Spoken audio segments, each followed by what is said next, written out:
ঘরের 4টি জায়গায় শয়তান থাকে, এটা কিন্তু আমরা অনেকেই জানি না। আমরা আমাদের ঘরে যেখানে আছি সেখানেও কিন্তু অনেক জিন থাকে। জিনদের ভিতরে ভালো জিন আছে, আবার খারাপ জিনও আছে। যারা দুষ্ট জিন, এগুলো কিন্তু ঘরের ভিতরে এসে আমাদের অনেক সময় ডিস্টার্ব করে থাকে, আমাদের অনেক সময় ঘুমের ভিতরে ব্যাঘাত ঘটায়, অনেক সময় আমাদের উপরে এমন কিছু আক্রমণ করে যার কারণে আমরা ভয় পেয়ে যাই। সুতরাং আমাদেরকে অবশ্যই সতর্ক থাকতে হবে।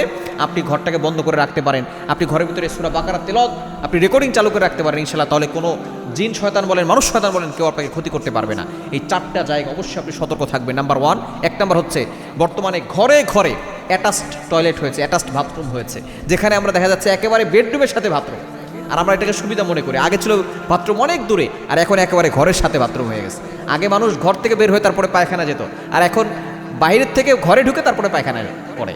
এজন্য হচ্ছে এই বাথরুম অ্যাটাচ টয়লেটের ভিতরে কিন্তু এই টয়লেট যেখানে আছে সেখানে কিন্তু কিছু খবিস জিনজাতি থাকে।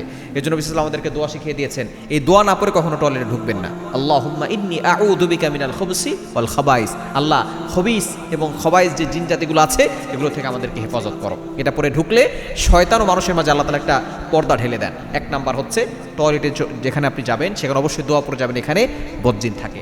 2 নাম্বার হচ্ছে যেখানে রান্না করা হয়, এই জায়গাটা খুব সাবধানে রাতের বেলা গেলে আপনি সালাম দিয়ে যাবেন, এবং যেহেতু সেখানে আগুন জ্বলে সেখানে শয়তান থাকতে পারে। জন্য আপনি যে সময় যাবেন আপনি সালাম দিবেন, এরপরে আউযু বিল্লাহি মিনাশ শাইতানির রাজিম পড়বেন, তাহলে আর কোনো সমস্যা হবে না। 3 নাম্বার হচ্ছে যেখানে দীর্ঘদিন ধরে কাপড় পরে আছে, সেই কাপড় কেউ ধরে না, এই কাপড়ের জায়গাগুলোতে শয়তান বসবাস করে। এজন্য যেখানে 3-4 দিন ধরে অথবা 1 সপ্তাহ 2 সপ্তাহ বা মাসের পর মাস বছরের পর বছর কাপড় পরে আছে, ওই কাপড়টা না ধুয়ে আপনি পরবেন না।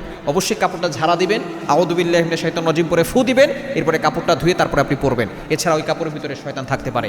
এবং 4 নাম্বার হচ্ছে যদি আপনার বাসা থেকে আপনি কোথাও চলে যান এবং বেডরুমে আপনি চাদর বিছিয়ে রেখেছেন, আপনি বাসায় আসার পরে 1 মাস কোথাও ছিলেন অথবা 1 সপ্তাহ 2 সপ্তাহ ছিলেন, আসার পরে আপনি বিছানা না ঝেড়ে আপনি সেখানে ঘুমাবেন না, হয়তো সেখানে কোনো জিন বসবাস করতে পারে। এজন্য এই 4টি জায়গায় আপনি যখনই যাবেন আউযু বিল্লাহি মিনাশ শাইতানির রাজিম পড়বেন, তাহলে সকল বিপদ থেকে আল্লাহ তাআলা আপনাকে হেফাজত করবেন।